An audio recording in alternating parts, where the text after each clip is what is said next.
Want to take your generated images from blah to breathtaking?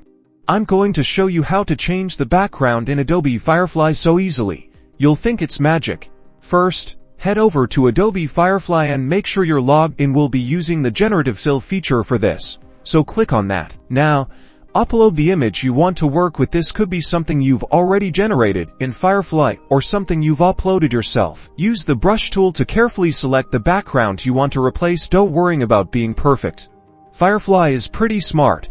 You can adjust the brush size for finer details. Once you've selected the background, type in a descriptive prompt of what you want the new background to be. For example, you could write sunset over a tropical island or snowy mountain range. The more specific, the better the result. Click the Generate button and let Firefly work its magic.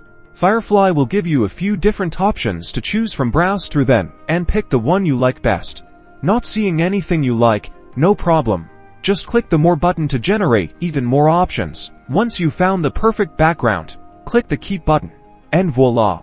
You've successfully changed the background in your generated image. Finally, click the Download button to save your enhanced image. Now go forth and create some stunning visuals.